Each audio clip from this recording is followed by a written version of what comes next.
지금으로부터 2800년 전, 그러니까 기원전 9세기부터 기원 후 4세기까지 약 1300여 년 동안 중앙 유라시아에 존재했던 민족이 있었습니다. 이 민족은 스키타이라는 민족인데, 이 민족은 기마 부대로 아주 유명한 민족이었습니다. 근데 이 기마 민족으로 유명했던 이 스키타이에 독특한 제도가 하나 있었습니다. 이거는 뭐냐면 코미투타스, 발음이 좀 어렵죠? 근데 이게 친위 부대라는 그런 제도를 가지고 있었어요. 왕을 보호하는 친위 부대가 있었는데, 이 부대는 왕과 영욕을 같이 하면서 전투하다가 왕이 죽으면 함께 자결하는 집단이었습니다. 그런데 이 코미투타스가 우리나라에도 있었어요. 고구려 시대 때, 우리나라 고구려 있잖아요. 고구려 때도 이런 친위 부대가 존재했었습니다. 근데 이것이 나중에 순장제도 있죠. 왕이 죽거나 주군이 죽거나 남편이 죽으면 그 신하나 가까운 친족이나 아내를 같이 무덤에 묻는 이 순장제도로 이어져요. 순장제도 아시죠, 여러분? 네, 이렇게 같이 파묻어 버리는 거예요. 그런데 이 순장제도가 올해 1000년 넘게 유지했었습니다. 우리나라에도 있었고요. 그러다 보니까 말에 이 흔적이 남아 있어요. 우리가 자주 쓰는 말 중에 하나에 미망인이란 말 있죠. 한자로 보면 아직미, 죽을망, 사람인. 아직 죽지 않은 사람이라는 뜻이에요. 원래는 지금 남편이랑 같이 묻어야 되는데 아직 안 죽었다, 이 뜻이 미망인이에요. 그래서 원래 뜻대로는 상당히 무서운 말입니다. 저거 미망인 되셨어요. 이 말은 죽어야 되는데 아직 안 죽었어, 곧 죽으셔야 돼, 뭐 이런 뜻이 미망인의 원래 본 뜻이에요. 근데 이것은 의미가 바뀌어서 남편을 사별하니 여인이 이렇게 해석을 했기 때문에 이제 큰 문제를 쓰고 있지만, 이 미망인이라는 단어가 지금도 흔적으로 남아 있습니다.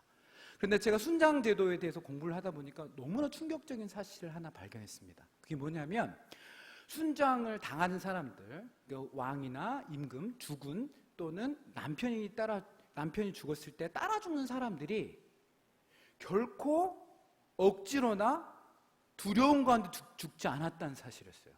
오히려 영광으로 알고 죽었어요. 황당하죠? 대부분이 주군이 죽을 때, 남편이 죽을 때 따라 죽는 걸 영광으로 생각했대요. 왜냐하면 이 이생에서 나를 지켜주고 보호해 주었던 너무나 영예로운 그분을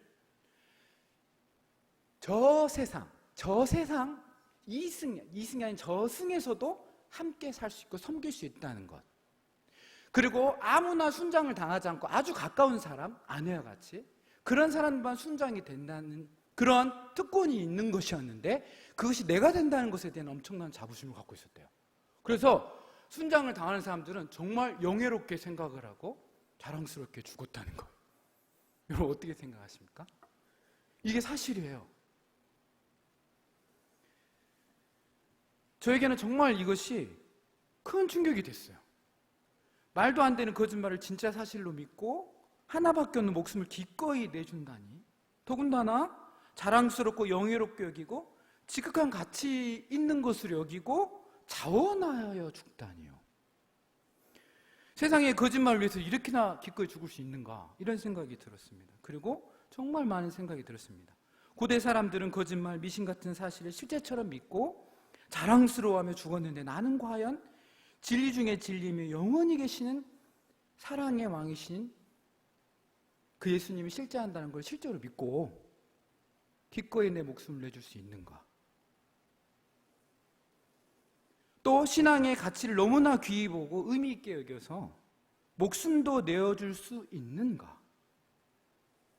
아니, 그 정도까지는 아니어도 진정 이 신앙을 자랑스럽고 영예롭게 생각을 하고 있는가?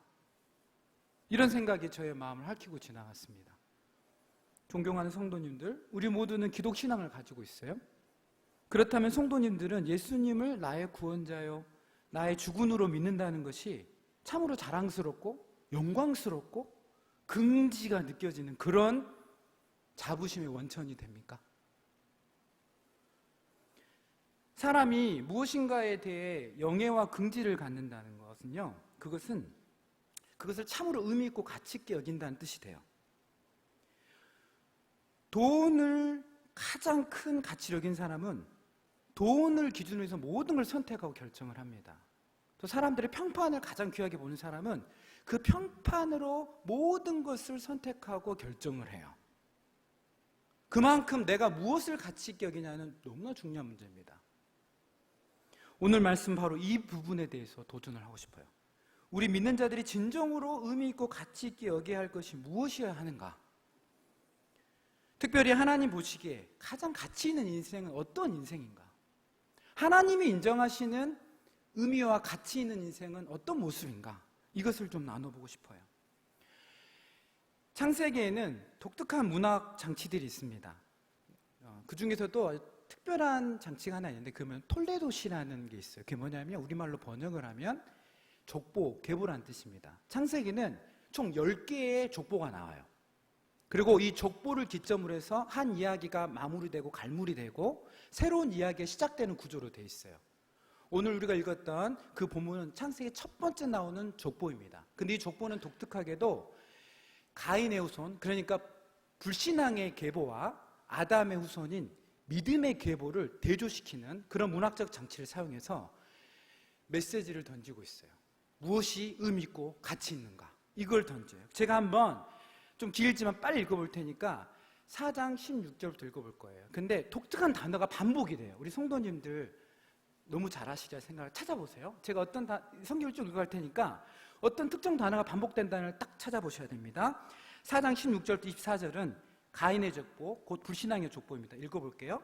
가인이 여호와 앞을 떠나 에덴 동쪽 노 땅에 거주하더니 아내와 동침하며 그가 임신하여 에녹을 낳은지라. 가인이 성을 쌓고 그의 아들의 이름으로 성을 이름하여 에녹이라 하니라. 에녹이 이랏을 낳고 이랏은 무후야엘을 낳고 무후야엘은 무드사엘을 낳고 무드사엘은 라멕을 낳았더라. 라멕이 두 아내를 맞이하였으니 하나 이름은 아다요 하나 이름은 실라였더라.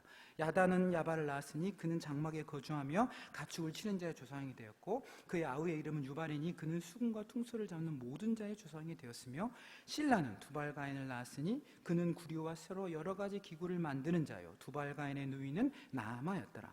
라멕이 아내들에게 이르되 아다와 실라여 내 목소리를 들으라. 라멕의 아내들이여 내 말을 들으라. 나의 상처로 말미암아 내가 사람을 죽였고 나의 상함으로 말미암아 손을 죽였도다. 가인을 위하여는 벌이 70배일진데 라멕을 위하여는 벌이 77배이니로다. 이렇게 돼 있어요. 이건 가인의 족보입니다. 그 다음 5장은 믿음의 계보, 신앙의 계보라고 하는 아담의 족보예요.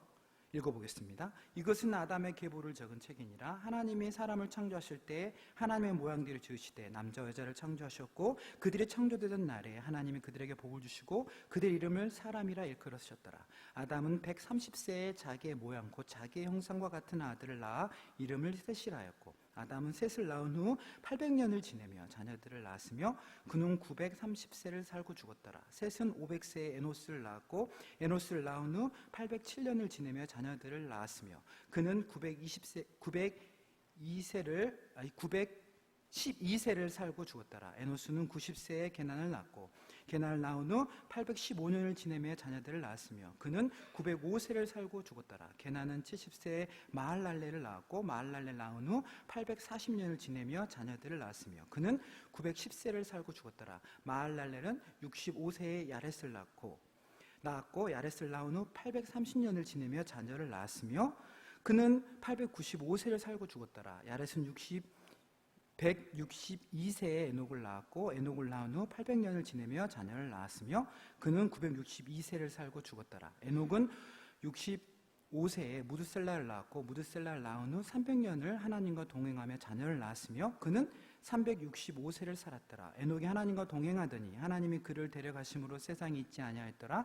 무드셀라는 187세에 라멕을 낳았고 라멕을 낳은 후 782년을 지내며 자녀를 낳았으며 그는 969세를 살고 죽었더라. 라멕은 182세에 아들을 낳고 이름을 노아라 하여 이르되 여호와께서 땅을 저주하심으로 수고롭게 일하는 우리를 이 아들이 안위하리로다 하였더라. 라멕은 노아를 낳은 후 595년을 지내며 자녀를 낳았으며 그는 777세를 살고 죽었더라. 노아는 500세 된 후에 셈과 함과 야벳을 낳았더라.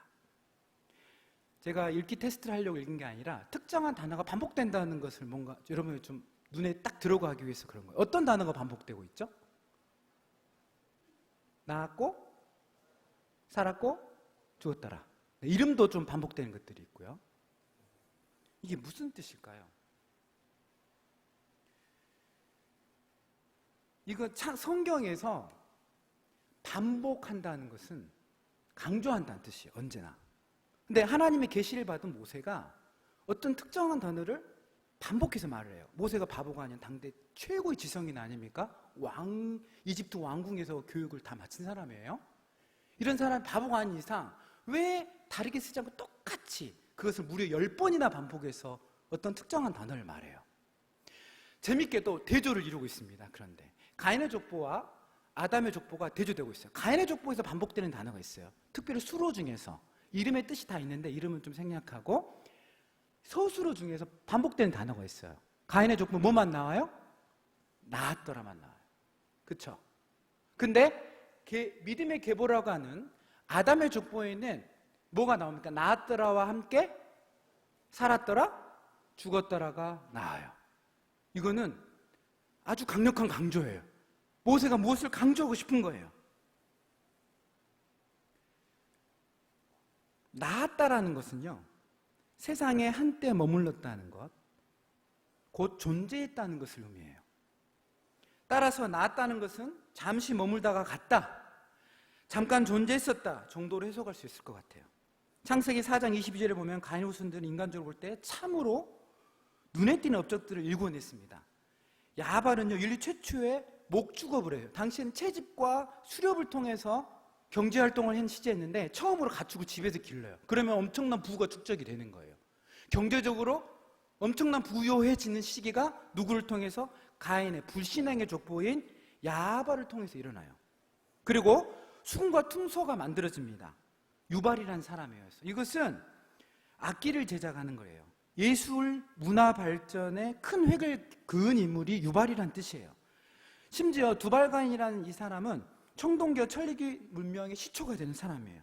각종 기계를 발명해냈어요. 요즘으로 말하면 과학기술 혁명을 일으킨 과학자, 엔지니어예요. 이게 다 가인의 족보에 나와요. 인간적으로 볼 때 가인의 후손들은 진보한 정신 문명과 물질 문명을 일궈낸 위대한 사람들이었어요. 그런데 하나님은 이들에 대해서 결코 긍정적인 평가를 하지 않았습니다. 뭐라 그래요? 한때 존재했었다, 있었다, 살았었다 라고 끝내버려요. 이런 하나님의 부정적인 평가는 결코 경제발전과 문화와 예술의 발달, 과학기술의 그 진보가 무의미한 뜻이 아닙니다.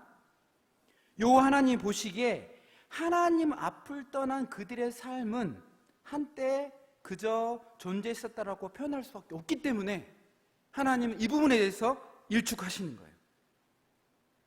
그들의 존재함은 그 이상도 그 이하도 아닌 거예요. 인간적으로 보면 대단해 보일지 모르지만, 그에 반해서 아담의 계보, 신앙의 교보는 특별한 업적이 전혀 기록되지 않았습니다.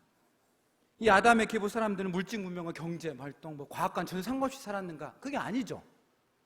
그들도 다 이것을 다 누리면서 살았을 것이요. 다만 차이점은 가인의 족보의 사람들이 이 땅에 보이는 것으로 전부로 살았다면, 이 땅에서 통용되는 가치로 살았다면, 그것이 전부라고 여기며 살았다면, 믿음의 계보, 아담의 계보의 사람들은 이 땅에서 통용되는 가치뿐만 아니라 하나님이 보시기에 인정하는 가치와 의미를 살았다는 것을 뜻합니다. 그러니까 이들에게는 특별한 서술어가 두 개가 더 붙는 거예요. 살았다, 죽었다. 요 하나님의 영에 감동돼서 성경을 기록하고 있는 모세는 이 점을 부각해서 불신앙의 계보인 가인 후손들에게는 없는 말을 더 강조해서 넣은 거예요. 여러분, 살았고 죽었다, 이 말에 더해주는 이게 무슨 뜻일까요? 유추해 보건대 하나님 앞에서 하나님의 목적대로 살았던 아담의 후손들은 존재했을 뿐만 아니라 하나님께서 의도하신 창조의 목적을 살았다. 하나님 보시기에 의미 있고 가치 있는 삶을 살다 죽었다, 이런 뜻이 돼요.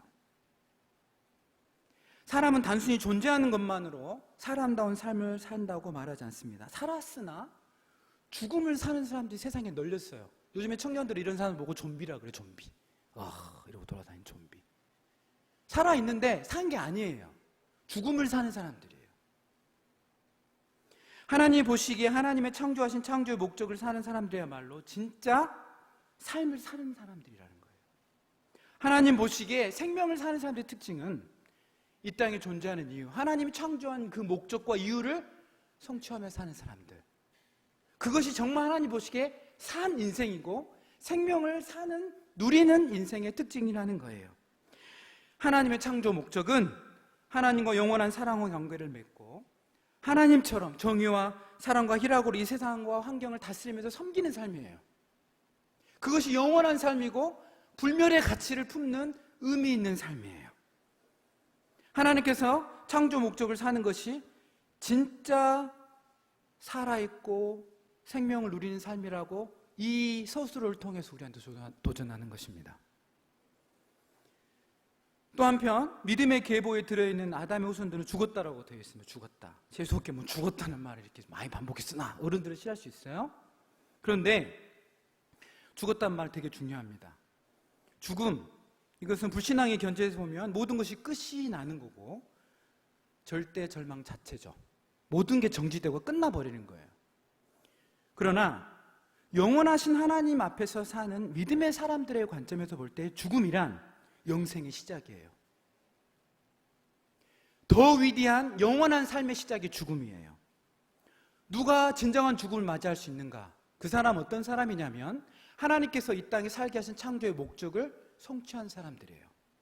아무나 죽었다라고 말을 쓰지 않습니다. 성경에서는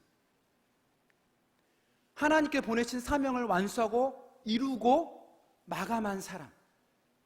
그래서 창세기 보면 아브라함의 죽음을 말할 때 해를 다 하고 죽었다 표현하는데 그 의미에 보면은 다 이루고 마치고 완수하고 하나님 앞에 갔다는 뜻으로 쓰여졌어요. 여러분 어떻게 생각하십니까? 삶이란 단순히 존재하는 것만이 전부가 아닙니다. 참다운 삶을 사는 것, 그 창조 하나님께서 우리에게 두신 존재의 목적을 사는 것이야말로 참다운 인생입니다. 그것이 진짜 살아있는 인생이에요. 그리고 무엇보다 하나님께 주신 사명을 완수해가는 것, 그것이 진짜 삶의 의미고 가치 있는 인생입니다. 제가 이런 얘기하면은 많은 분들이 그렇게 얘기하시는 것 같더라고요. 아이고 이게 또 목사님이 세상 물정을 모르고만 딱 보니까 어려가지고 인생 너무 순수하시고만 너무 이상적이야. 세상을 몰라. 이제 코로나 같은 시대에 무슨 다음에 삶의 의미고 목적이요. 일단 생존하는 것도 힘들어 죽겠네. 솔찬히 순수하셔. 이런 피드백 많이 받아요, 저도. 그런데 우리 대학생 친구들, 메슬로라는 유명한 사회학자가 있어요. 이 사람이 욕구 발달 이론이라는 걸 만들었습니다. 우리 수업 시간에 배웠죠.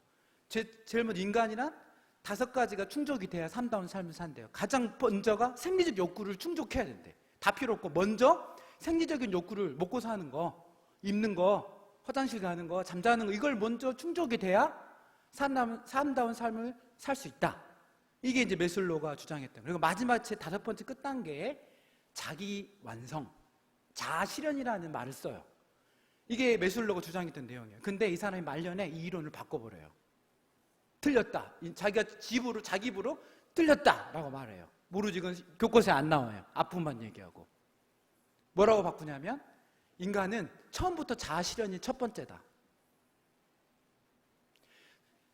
생리적 욕구보다 더 중요한 게 내가 왜 사느냐, 무엇을 위해 사느냐, 인간의 가치와 의미가 더 중요하다. 그게 인간이다. 인간만이 가지고 있는 독특한 특징이다. 이렇게 말해요. 이론을 바꿔버려요, 말년에.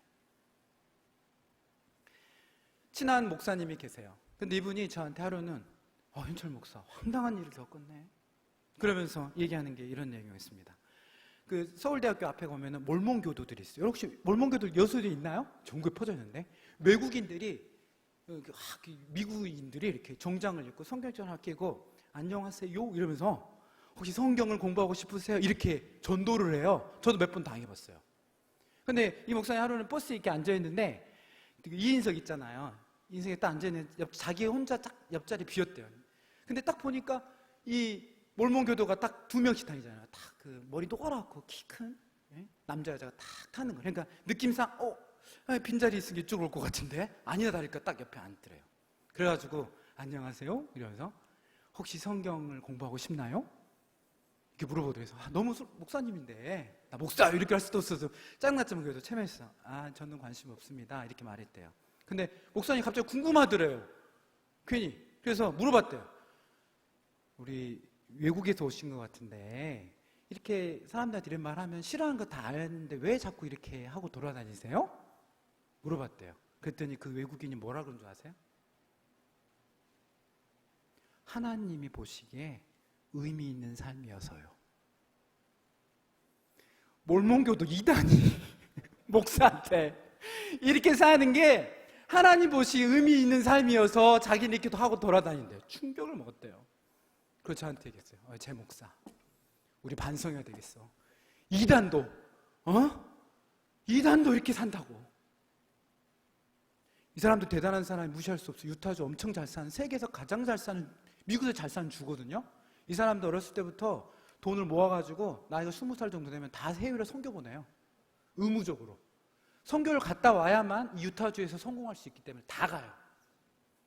2년 동안 국몽버넷이 해외 선교를 다니는 게 이 몰몬교도들이에요. 왜? 그게 의미 있는 삶이라고 여겨서요. 거짓말도 세상에 그렇게 믿더라고요.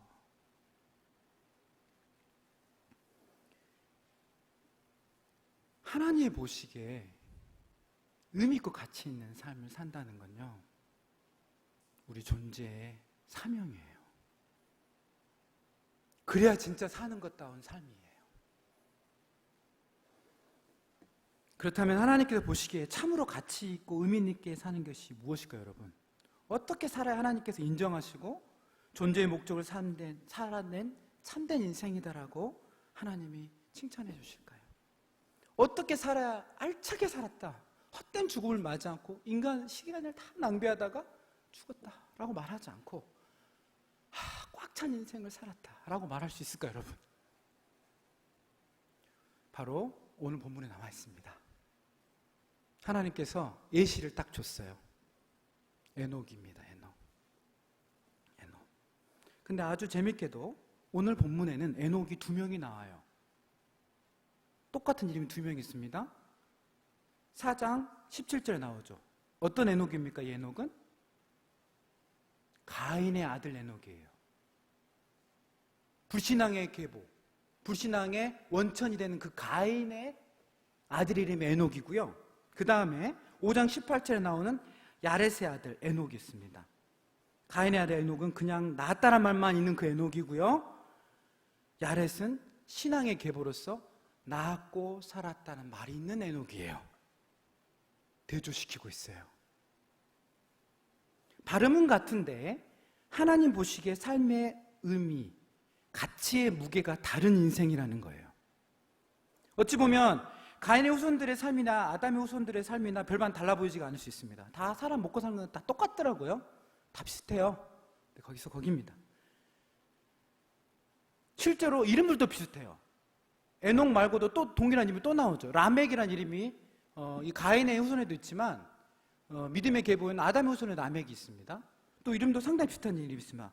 이랏, 야렛, 무야엘, 마할랄레. 비슷하잖아요. 비슷비슷한 거예요. 인생이 거기서 거긴 거예요. 그런데 하나님이 보시기에 그 인생의 무게가 다르고 가치의 온도가 다른 거예요.